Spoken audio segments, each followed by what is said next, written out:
Welcome to the EarthWorks podcast, where our team will share the jargon of carbon with many of our turf friends that we've met over the past 35 plus years. Hi, everybody. This is Joel Simmons, and this is yet another EarthWorks podcast. And I want to point out that if you're a follower of the EarthWorks podcast and you've been listening to the introduction to the EarthWorks podcast over the last 252 podcasts, we have just changed the music, and it is now music recorded by the EarthWorks band. And yes, we do have a band. Mike Small is the leader of the band in this on this little clip. Jack Higgins and I got together in the studio and recorded the introduction on various guitars and mandolins. So I hope you enjoy the music because we had a hell of a lot of fun recording it and playing it. And I played the acoustic guitar, Jack played the mandolin, and Mike did all the heavy lifting of putting it together and playing the lead guitar. And I think it's fantastic, but I'm extremely biased, so I apologize. I also want to reintroduce to you our favorite guest of the EarthWorks podcast, voted by the EarthWorks podcast listeners, Mr. Lawrence Mayhew, who we call our chemist, for lack of any better term. And Lawrence and I go back many, many, many years. Lawrence spent years working with Jerry Brunetti, our fearless leader and founder of EarthWorks, along with me. And you guys went back years before. I mean, when did you? I don't even know if I ever asked you this. When did you meet Jerry? I don't even know this. How did you meet Jerry? Oh, that's a good question. I started at Midwestern Bioag in 2000, so soon after that, I 2001 actually maybe. I actually thought it would have been further back than that, but 2000 was about the time you met him. Yeah, I think I met him at Acres, US. Well, that's Acres. where most everybody met Jerry. Yeah, Or and I he was sitting in front of a machine that was throwing off sparks and it claimed to cure cancer. So was he was battling cancer at that time, wasn't he? I I didn't think he know at was. that time. Yeah. He may have been aware more than anybody else was. Yeah, I mean, and we can talk a little bit about this, but I'll tell this story. But I think it was 1999 or 2000, somewhere in that era, and I might be wrong, but it was a long time ago. And he had been, he had not been feeling well. He went to a doctor, and he was diagnosed with non-Hodgkin's lymphoma. And at that time, the doctor gave him 6 months to live, which for me was completely devastating. I mean, Jerry was my mentor, my friend, my business partner. I mean, without Jerry, EarthWorks really wouldn't have gotten off the ground. And I'm not sure at that time if it could continued with me as the sole, director, if you will. And I remember sitting in my office and I was in tears. I mean, I was literally in tears. And Jerry walked in, and this sounds very Jerry. I'm sure you'll pick this up. Jerry walked in and said, and looked at me sitting behind my desk in tears. And he goes, "What the hell's the matter with you?" He goes, I said, "What do you mean, what's the matter with me? You were just given 6 months to live." He goes, "I'm not going to die." He was just that confident. And he lived for well over 15 years with a very serious case of cancer and went through massive amounts of protocols and supplements and machines, probably much like what you were just describing that he was sitting in front of at Acres. And he put out a DVD, by the way, which is still available, I believe, through Acres, that talked about the protocols to how to treat cancer in the body. And one of the most important protocols with cancer, of course, is to eliminate sugars, anything that would produce simple sugars in the body, because the cancer cell craves, and I know you know this, but the cancer cell craves that sugar. So that DVD was really all about putting together a diet that got off of that. But it was quite the protocol that he built, and it kind of leads right into what you and I want to talk about is kind of building some R&D and some protocols and all that stuff. But so back to I hijacked your conversation, but back to you meeting Jerry. You met him at an Acres conference, and he was sitting in front of some weird cancer preventing machine. Is that Yeah, how? and right in the very next booth was world-renowned geologist trying to bring geological perspective to agriculture. So acres was quite a contrast, and I thought it was really kind of neat because everybody was there. You know, you have a right to be there, and you basically throw your opinion out. And acres nowadays is much more sophisticated than that. But that was quite an introduction, seeing the sparks flying, and that guy sitting in front of the machine turned out to be Jerry Brunetti. I didn't even know him at the time. Yeah. He and I started working together on some things, and it we just clicked. It's no other way to put it. Yeah. If my phone rang and I looked up at the clock, I could see Jerry's ID on the caller ID. I'd always look up at the clock and go, "Okay, yeah, I got 2 hours to spare."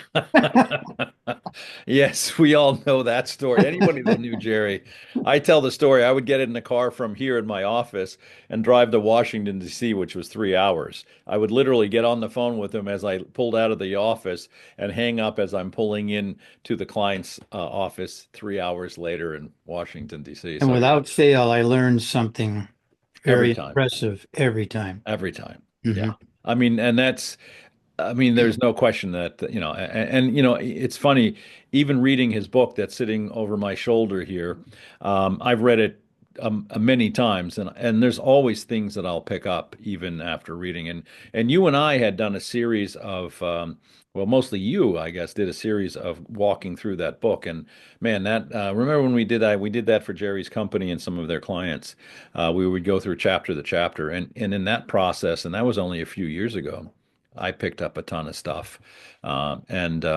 I don't know if I've shared this with you, but I was cleaning out the garbage. I was cleaning out the basement and some other places recently in the office, and I found a box of Jerry's stuff. And Jerry did everything by hand. He wrote out everything on a big yellow pad, and I found pages and pages of protocols. I should share these with you because I think you'd find them fascinating. One in particular, I think, was the original formula for MagVantage, and why and how and all that kind of stuff. But I spent an hour or so just reading through some of that stuff and reminiscing and kind of getting a little sad for the loss, but knowing that he's still talking to us through what we've been doing here at EarthWorks. And certainly having you on this team has made my life a little bit easier because of your connection with Jerry. But anyway, I didn't mean this to be a reminiscent of Jerry Brunetti meeting, but we want to talk about a couple things. And we've talked about some of these things in the past, but I want to reiterate these things. I want to talk about sodium and bicarbonates and sodium-induced wilt. I want to talk about how carbon can buffer these materials in soils. I want to get down the road of how you attack research and development. And we've been talking recently about building some products that help with reduction of sodium. And I want to go through some of the thought processes so that folks can understand, how we get to the conclusions that we get to. And I will start this by saying, and particularly in reference to sodium, I've said this 1,000 times. I say it in all my academies. I think sodium and bicarbonates are the first limiting factor in growing any kind of quality turf. And that might be true of probably any agricultural crop if you really look at it. And what I mean by that is that if you have high levels of sodium and high levels of bicarbonates, these block really the production of any good quality plant because they're going to create a physical impediment in the soil. They're going to deflocculate the soil. Certainly, high levels of sodium are going to, basically knock back populations of beneficial bacteria. High levels of bicarbonates can seal the soil surface in a turf environment. Basically, blocking out air and water to that soil profile, so it's changing the physical structure, so it creates a hydrophobic environment, but it also certainly destroys the immediate environment for biology. So you and I and our team have been talking about, how do we attack this problem? And you and I have been working on it.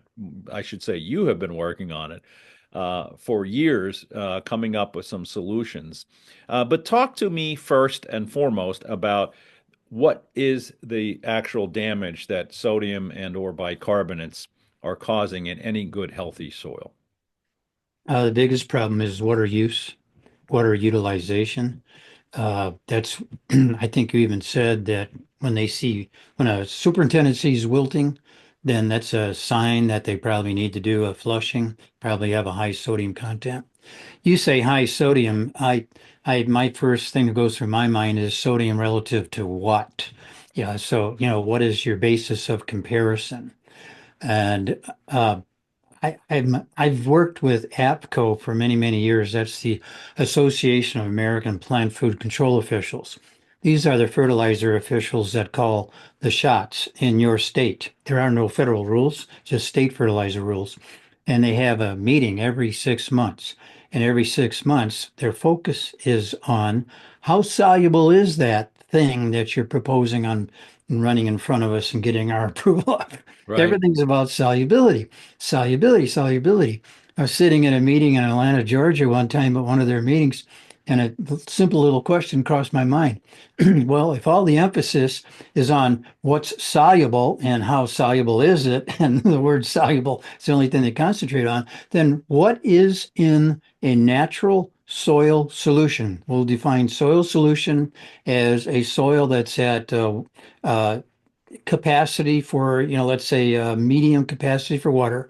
You can extract that water, analyze it. What's in that soil solution under natural conditions, no fertilization? Not much is the answer. Yeah, exactly. Not much. And especially sulfates and phosphates, they're pretty well non-existent in nature. So I'm sitting there at a meeting and thinking, well, I got to go home and find some information on this. And when I do find the information on that, I'm going to base my R&D on let's try to get as close to nature as possible based upon ratios. Geez, that was hard to do. I, Yeah, I can I came imagine. up with one book. There was one authoritative book on the whole thing. The rest of it, we had to go looking, we had to do deep dive literature searches just to put a little piece together. Maybe we found out a little bit about this element here, that element there, and then we put it all together in a database. It took us years to assemble that database, and where my that's my starting point. You want to do something with magnesium. I want to look at how magnesium is balanced in natural soil systems. And if you look at sodium, how much sodium is there compared to potassium? That to me would be a very, very critical ratio to look at. So that's how I start. I start looking at ratios. What What is was the the ratio? book? What was the book you found that you said, Volt, of course you have W-O-L-T, it right there. It's right here. I'll pull it down. um, Volt, W-O-L-T, soil solution chemistry. And I forget what year it was published, but it's been a while, no doubt. Published by John Wiley and Sons in 1994. Oh, so it's not relatively, yeah. So, but what did he share with you that made most sense? What was the conclusion that he brought to your table? Okay, I have to go a few years back to previous experiences. When I was working for Gary Zimmer at Midwestern BioAg around 2001 or two, he said, come up with some kind of protocol that shows that our BioCal is better than anybody else's at releasing calcium because they hung their hat on BioCal being more soluble calcium than anything else that was out there. Now, how do you prove that? If you just send it to the laboratory for analysis, it's doesn't there's no calcium product that looks highly soluble. Yeah, It's yeah. just like you compare it to what we think is soluble, and calcium products are extremely low solubility. So I was introduced to a Dr. Philip Brock in the soil department at the University of Wisconsin, and he came up with this mild immiscible liquid displacement method. So he takes Say that again. mild. It's called the mild method, MILD. It's a mild, meaning that it's not a harsh method. Right, I got that. Immiscible, What's that mean? that means that it's not compatible with water. It will Oh, not okay. dissolve in water. It's hydrophobic. Gotcha. It's totally insoluble in water. It's actually more like an oil. Okay, it's got the mild immiscible liquid, L, displacement. So what Dr. Brock was doing was he's taking this immiscible liquid, and then pressing it through a soil sample very, very gently. And what came out the bottom and dripped into a beaker was, in his opinion, a very good representation of what is actually on the soil colloids. So that means the saturation paste test would be an extreme example of that, meaning that he told me that the saturated paste test actually removes more cations and anions than what this method is. This method is supposed to be mimicking what's actually in nature, and he Right. Yeah. measured it. And then the And the first paste time, extract, I mean, and in its defense, we know that it's not the ideal test, but for practical purposes, it at least gives us a relative understanding theoretically of yes. what may become soluble in the presence of water. And that's really So all that test is about. what he was telling me was that this will displace Right. the things that are on the cation exchange surfaces and give you a very good idea of what's actually in that soil solution. The most highly concentrated element in that soil solution in an experiment were calcium cations in solution. And the concentration was 1 millimolar per liter. Now, So not soluble at all. 1 millimolar per liter. Well, a molar concentration of calcium is 40.078 grams per liter. That would be 1 molar concentration of calcium. If you have 40 grams of calcium dissolved in a 1 liter of water, that would be 1 molar. This is 1/1000th of Yeah. that. And then looking at everything else going down the line, phosphates, sulfates, negligible, coming out to not even a pound per acre. So that was my introduction to what is going on in these soil systems. So to impact that, interestingly enough, um, calcium was the most highly concentrated element. Then it was closely followed by magnesium, followed by potassium, and sodium falls down there somewhere. Yeah.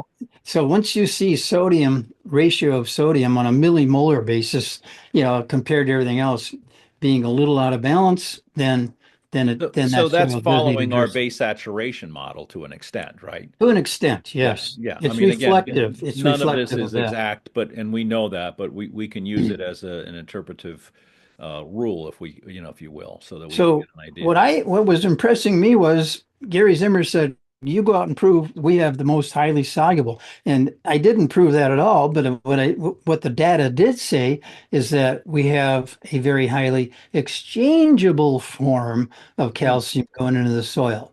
And part of the protocol that Dr. Brock used was biological activity. He incubated a non-sterilized soil and incubated it for at least 48 hours, as I recall.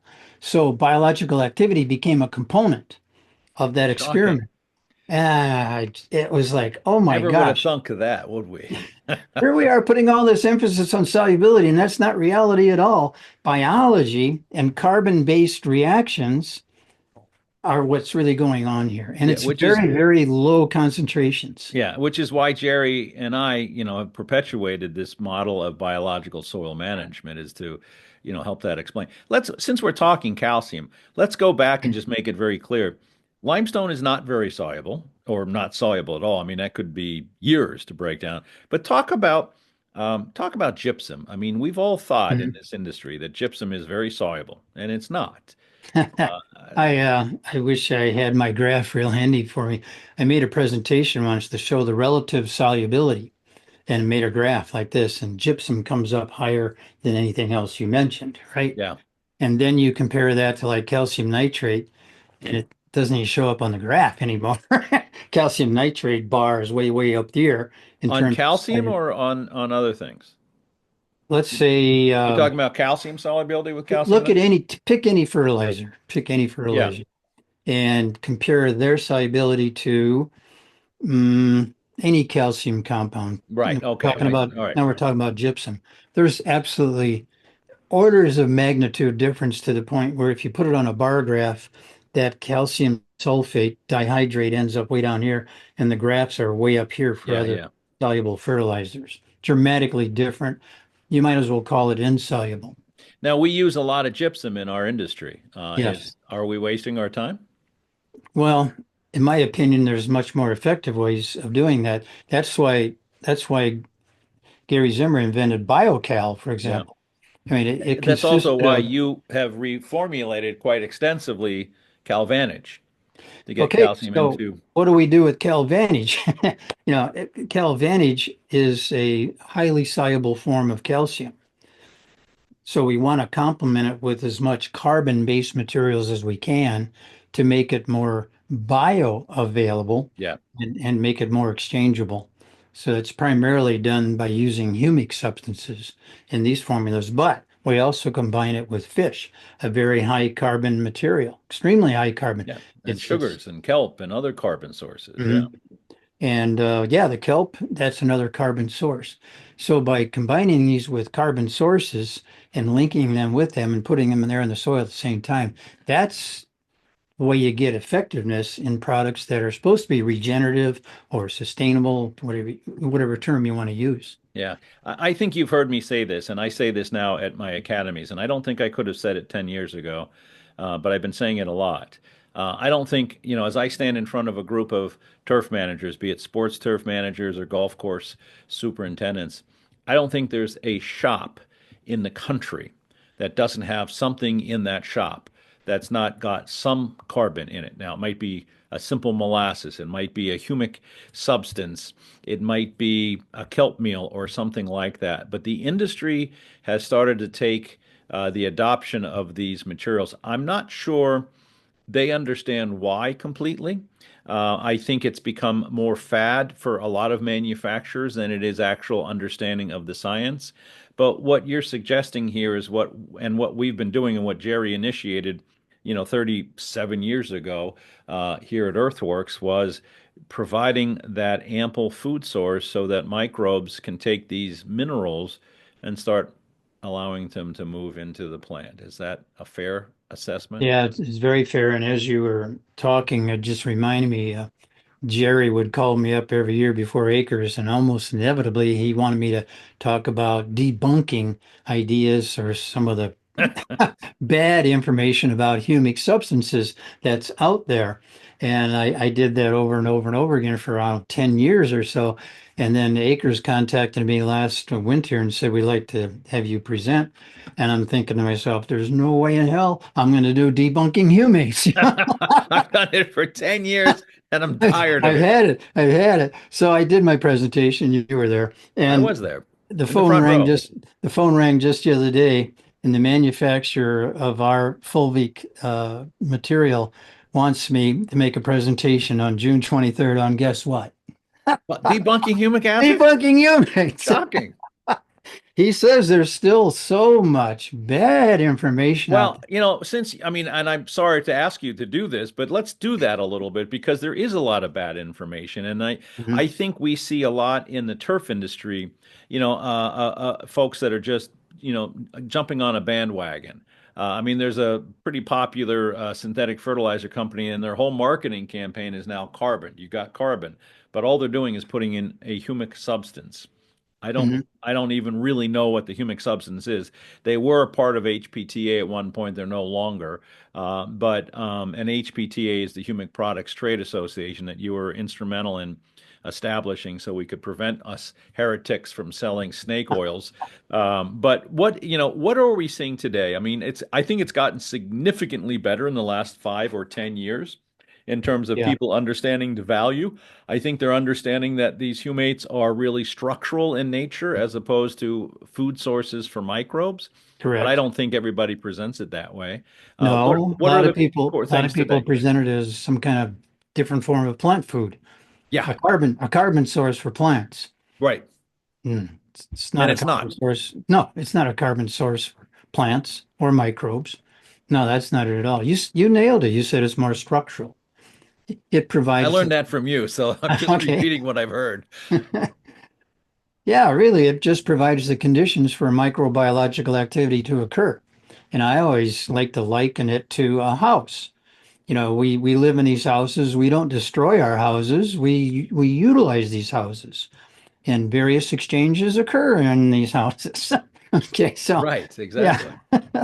yeah, that's the whole idea. Provide the conditions so these things can go forward. Another claim. that is still out there is that it raises the soil CEC. Boy, I couldn't answer that more dramatically and keep my tone down. Oh, go ahead. In order to raise the CEC of a soil, you need to raise the organic matter. In order to raise organic matter, you need to provide great conditions for biological activity. That means the exchange between microbes and plants. The plant exudates are ultimately the carbon mover in soils. But if we provide the conditions for that to occur, then we can achieve a great amount of success. But there's no input that you're going to put out there and raise 60,000 pounds of carbon in an agricultural soil by any amount. So, Right. you don't have much carbon in the sandy soil, but these things do work much, much better in sandy soils than they do in a heavy muck soil. But to play devil's advocate, I mean, if we're putting a humate down on a weak soil, we are Mhm. building in an environment where microbes can come and proliferate. Won't Mhm. that build ultimately support the building of organic matter in the soil? Only if you don't overdo nitrogen, only if Ah, you don't overdo potassium, only if you don't overdo phosphorus. Yeah, then it works. yeah. And that's interesting you say that because, as I've worked through this industry for 37 years now, and I know I'm only 35 years old still, but as I've worked through this industry for all these years, you can clearly see the industry is moving to reduce inputs like nitrogen and sulfates. I mean, Mhm. 20 years ago, you could easily see a golf course putting out 5 to 10 pounds of nitrogen a year. Now I think you're seeing most superintendents, at least on the greens, are talking a few pounds of nitrogen, a significantly reduction, and we're starting to see an increase in these carbon inputs. So I think we're definitely moving in the right direction, and I'm very encouraged by that. And I will continue to work with to continue to move that. But what are some of the things that I mean, 20 years ago, we were seeing all sorts of snake oils. Are we still seeing the humic acid snake oils? I mean, I guess we still see lignosulfonates in the industry. I mean, what is the problem? I mean, The um, problem that the humic industry faces right now is that they have no standardized analysis yeah, to determine whether something's gone through the humification process. That's really hard to define. If something is a lot of people approach APCO who are in the ultimate control of these definitions, and they'll say things like, "Well, let's just put the word and plants, two words, and plants, or at the end of your definition of humic substances." right. Well, yeah, then you look at them, where do they come from? Well, they came out of the lignosulfonate industry. That's pretty hard to do. There are some loopholes in the analytical standards. I'm hoping the Humic Products Trade Association is addressing them. I provided them with a study that would allow them to determine whether something is humified or not. Hopefully, they pass that on to ISO for ISO review.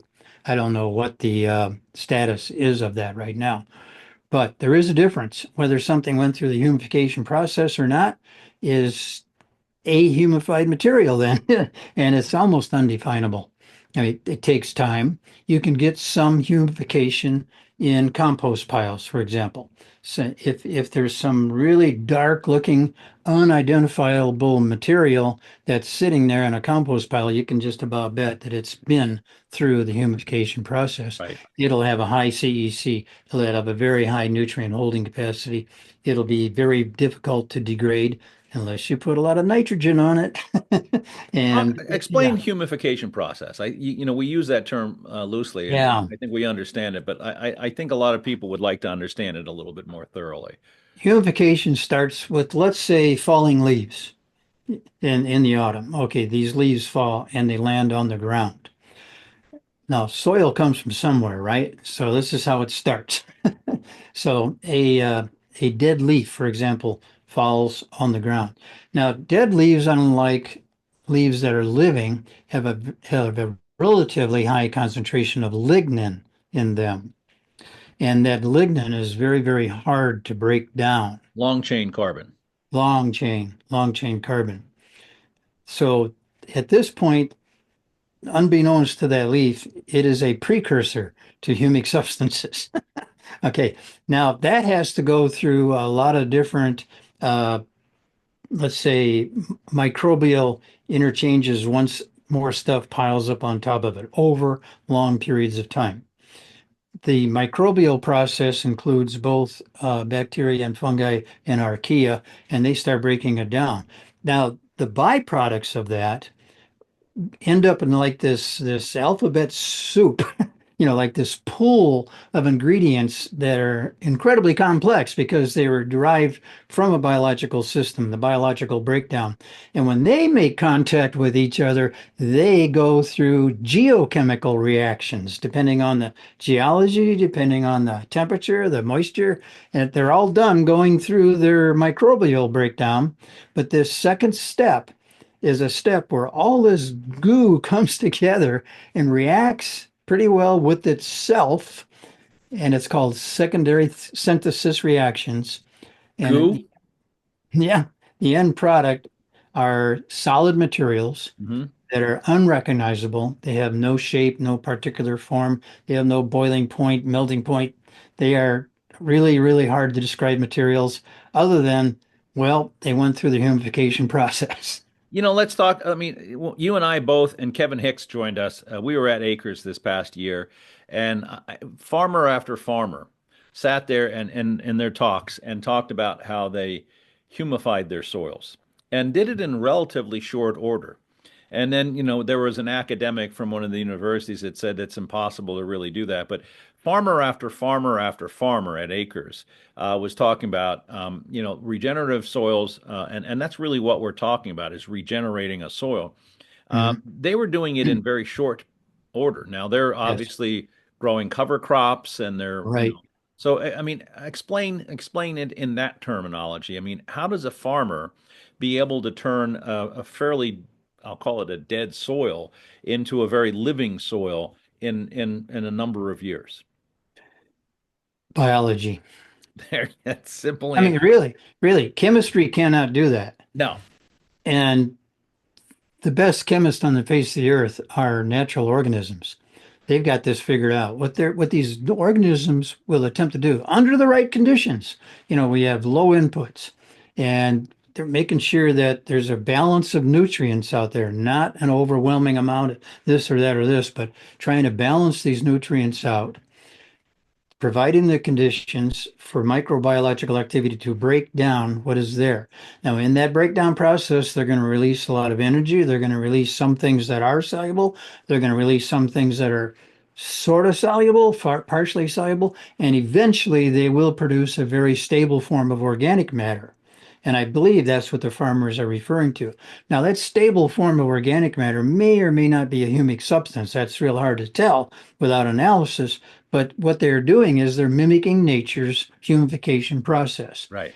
And by providing the conditions that nature would utilize to go forward, they're building soils in 2 to 3 years instead of academics telling them it's impossible to replace our soils, where these guys are doing it, well, men and women, at least 5 years. That'd be out on the extreme end, but right around 3 years, they can rebuild their Depending on the soil. soil and where they are, and some of Yeah, that a lot stuff. of Yeah. factors. Pocketbook, a lot of Yeah, things. yeah, yeah, yeah, exactly. I mean, but it was fascinating to me, and and Kevin and I sat there, and obviously we're looking at it. Regenerative agriculture is a lot different than what we're seeing on a golf course, but we're doing the same thing. We're humifying soils, and we're turning soils that because of the biology that we're bringing to the table, we're turning them into healthier environments, and we're seeing increased nutrient mobility. We're seeing checks and balances for pathogens. We're definitely seeing water management. And I think this is one of the things that is most pressing in our world. I mean, in the turf industry, especially in the golf course world, some of our clients are spending up to $2 million a year on purchasing water. And most of the time, that water sucks. So, I mean, the process that we recognize as regenerative agriculture is really changing that environment pretty radically. Needless to say, we've gone down a road that was not my intention when we got together here. We're getting there. Shocking, though, isn't it, how we do that when we get together? And we could do this for days, as most people listening to us would know.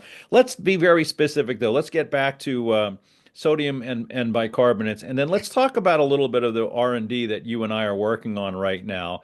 But obviously, the sodium concern is not only, and you touched on, and I touched on, it's both structural, and I go back to the three-legged stool. It's chemistry that affects physics that affects biology. Now, this is in a negative way. That chemistry of high sodium is affecting the physical structure, deflocculating it, and then it's also damaging the environment or directly killing microbiology. Now, in the turf world, when we look at soil tests, what we really look at first, and I've said this many, many times, the first thing I look at when I do soil tests, and I'll look at up to 15,000 soil tests a year, but the first thing I look at is that sodium to potassium ratio. Because I Mm. don't think there are, and you broach this, I don't think there are definitive guidelines to how much sodium is bad.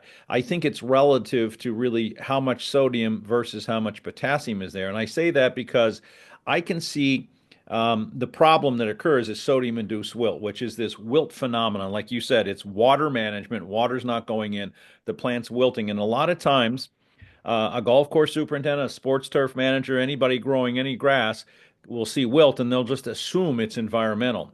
When in fact, often it's not environmental, it's chemical. It's this sodium potassium ratio that's out of whack and sodium flushes in and dehydrates. We can identify that on a paste extract. We can identify many times. I'll look at a standard soil test and I'll see a potassium sodium ratio that's pretty even.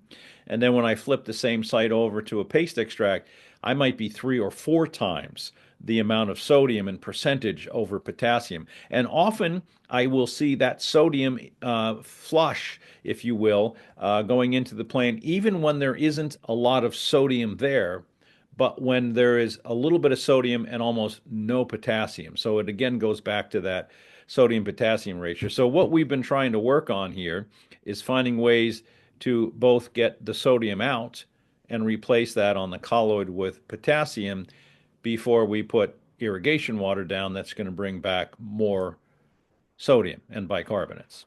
Is that a fair analysis of what we're seeing? Yes.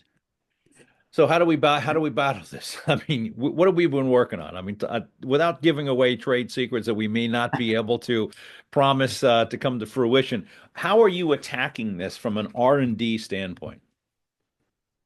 Uh, First of all, there in chemistry, there's this thing called a lyotropic series, which says that calcium will actually go and push off potassium off of a colloid, essentially is what it says. And potassium will in turn push a sodium off of a colloid because it's just the nature of things. There's been numerous The studies pecking trying to order, right? explain, yeah, that's just the way things are. Yeah. And and with that knowledge in mind, the first knee-jerk reaction you should get is, well, what can I replace that sodium with? Well, you can replace it with potassium because potassium, sodium are very, very, very similar chemistry, extremely similar. Both have one charge, for example. Their Hmm. ionic radius isn't all that terribly different. Chemically on the periodic table, they sit right next to each other. Okay, so their chemistry is almost the same, very, very close. The bad news is if sodium overwhelms potassium, it'll kick the potassium off these colloids and take its place. So you've got to reverse that for starters. So in my opinion, you want to bring in both calcium and potassium into that soil system in order for that series to occur. Okay, it's not that simple though, because you No, don't it's have never that you, simple. you don't have a simple pool of water there.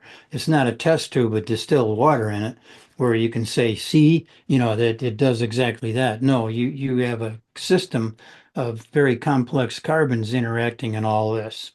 And those carbons come from anything from sugars, amino acids, all sorts of compounds that are actually carbon based. They're phenolics, they're carboxylic acids. There's just an endless list. Proteins, there's all sorts of things in a soil where these interactions are going to take place. So it produces what chemists call a steric hindrance effect.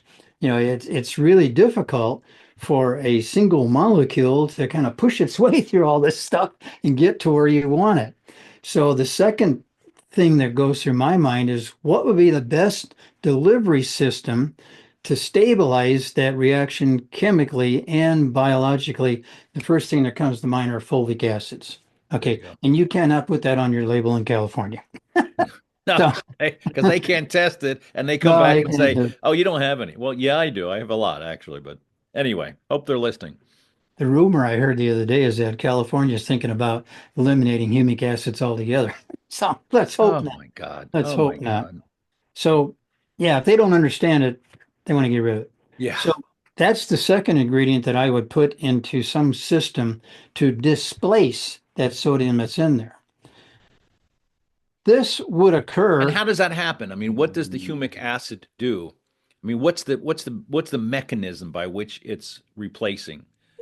It's really kind of a simple cation exchange, but there's all this competition going on in the soil system that needs to push this along. Now, what the industry typically does when they want to reduce sodium is they treat it with extremely harsh acids. Right. And those acids create forever byproducts that are pretty nasty. And you're talking about hydrochloric acid and Mhm. probably mostly hydrochloric acid, right? Yeah, even sulfuric acid Sulfuric produces. acids and hydrochloric acids, And right? then sulfur burning produce sulfides, which are very, very, very toxic to every living thing on the face of the earth. So So it's so those approaches are actually really damaging soil biology.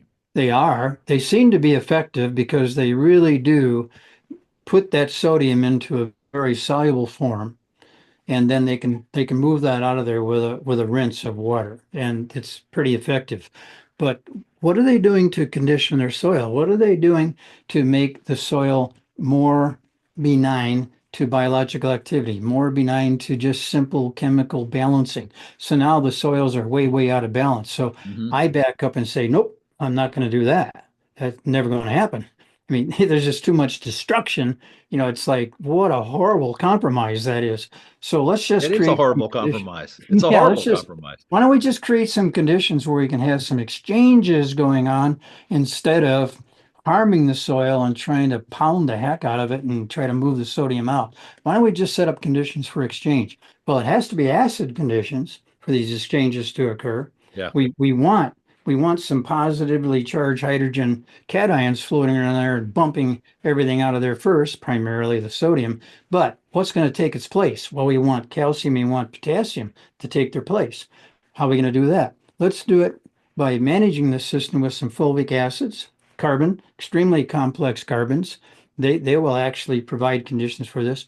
And acid, it's got to be totally different than what the industry uses because these things are too harmful. What if we brought in citric acid and ascorbic acid? Ascorbic acid and citric acid are, first of all, chelators. Yeah. They'll help the process along. They'll actually hang around afterwards a little bit in their chelated forms and actually provide some conditions for biology. They will both eventually break down much more rapidly than the forever products of the other system. So, what are they going to break down into? Carbon dioxide and water. That's not bad. What carbon dioxide and water exist together as carbonic acid. Right. Now we have conditions for dissolving minerals in soils, particularly calcium minerals, which are otherwise insoluble, right? Yeah, carbonic acid. So the whole thing makes a whole lot more sense to approach it that way.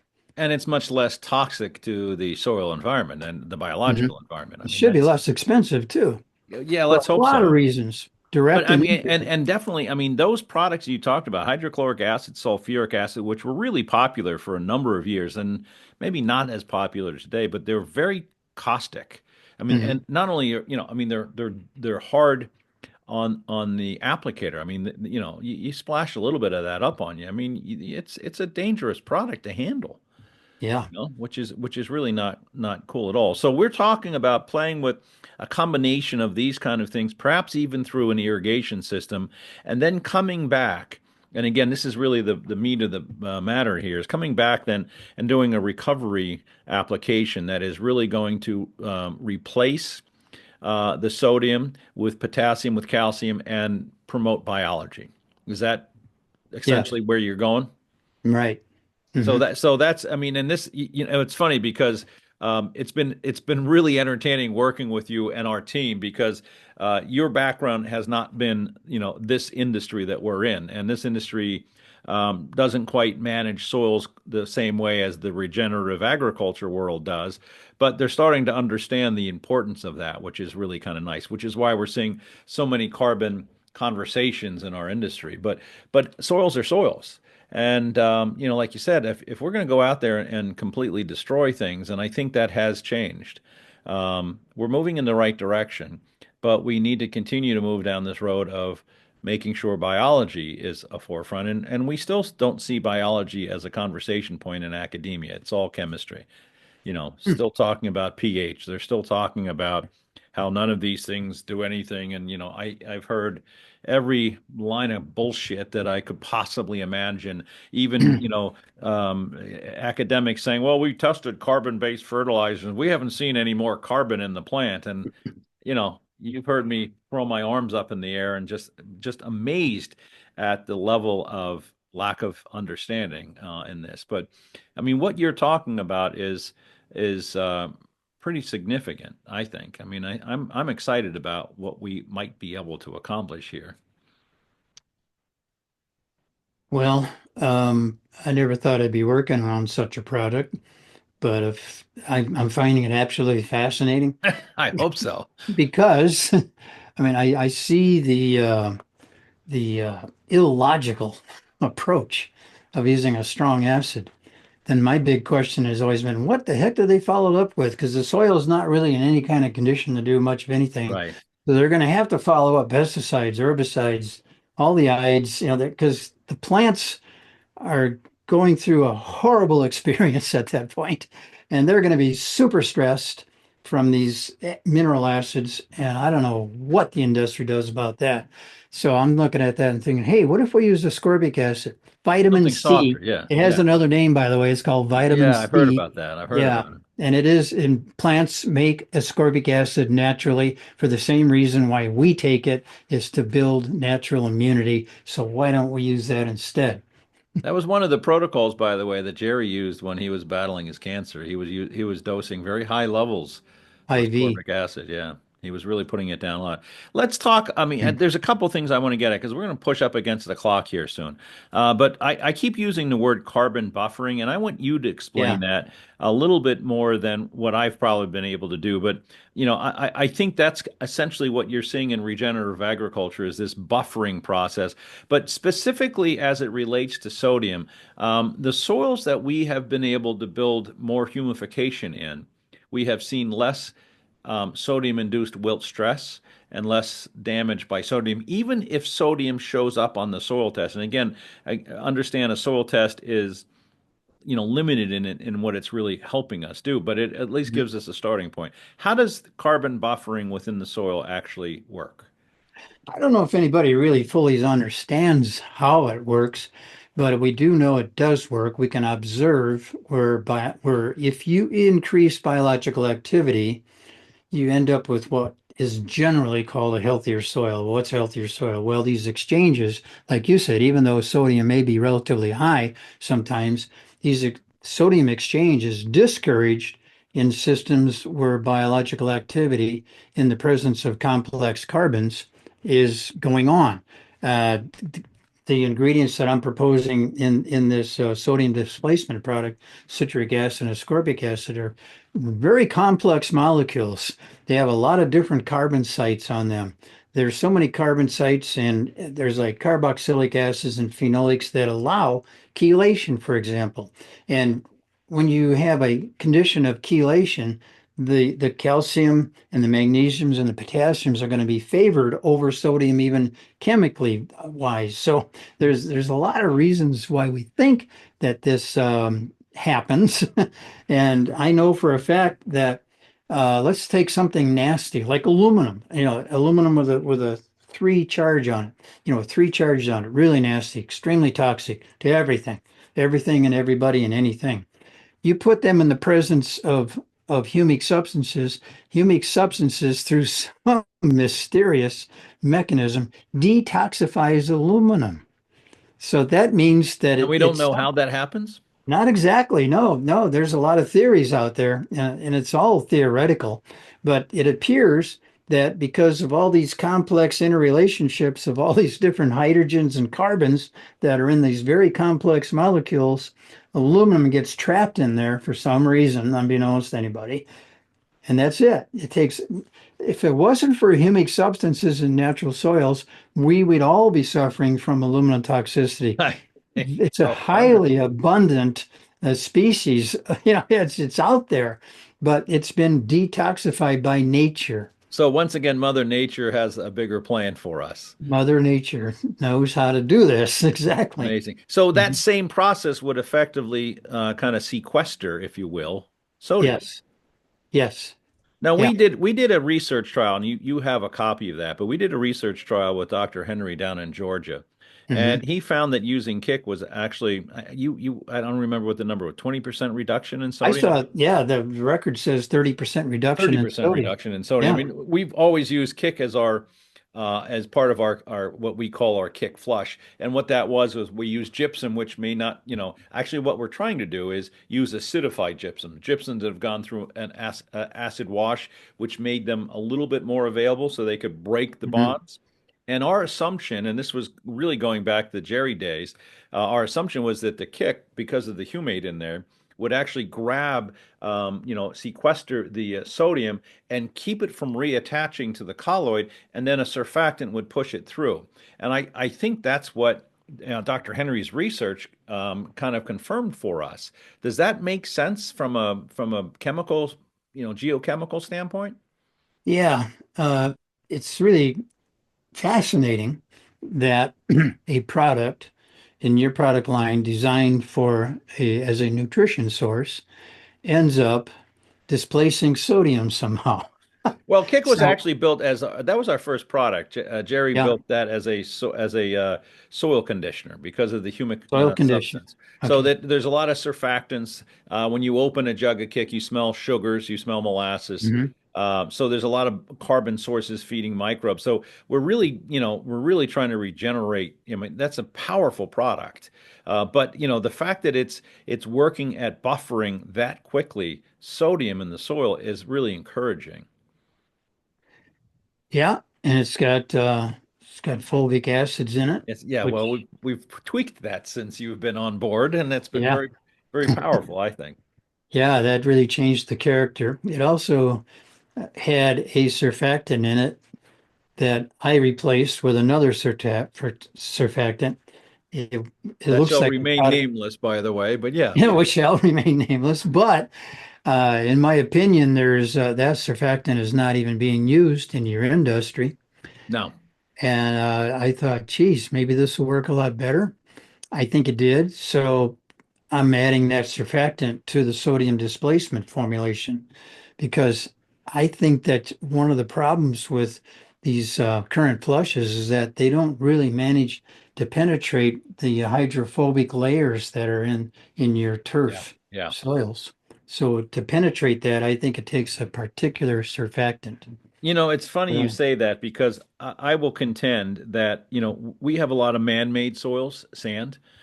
We have an awful lot of physical compaction because of the nature of, the playing surfaces that, we play sports on and or golf. We have done things to keep grass alive, if I can say artificially, to keep the grass alive. And a lot of this has been at the expense of the soil. And whereas the farmers who come and talk about they can regenerate soils in a matter of 3 or 4 years, are really completely 100% focused on nothing more than soil regeneration. We don't have that luxury. I mean, at the end of the day, a golf course superintendent has to, produce a product that is playable, and that's how he gets paid, and that's his livelihood. And understandably, they're going to do everything they can to create that playing in environment and have been convinced over the years that there's ways to keep the grass growing and it's been at the expense of the soil. I really honestly and hopefully believe that that has changed. I think the work that we've done, the work that you and I have done, the work that our team has done, the work that so many other companies have done to introduce the importance of carbon to an industry is changing the way people are thinking. I think the generation that is behind me and you are starting to understand that, and most importantly, and you said this earlier, they're seeing it with their own eyes. So they're seeing Mhm. this buffering, this regeneration of soils, humification of soils, and I think things are changing. So you and I are working on sodium, which again I will always contend is probably my first limiting factor in terms of its physical and biological damage. And if we can come up with something that would really work, I think we could change even further what the game is all about here in the turf industry.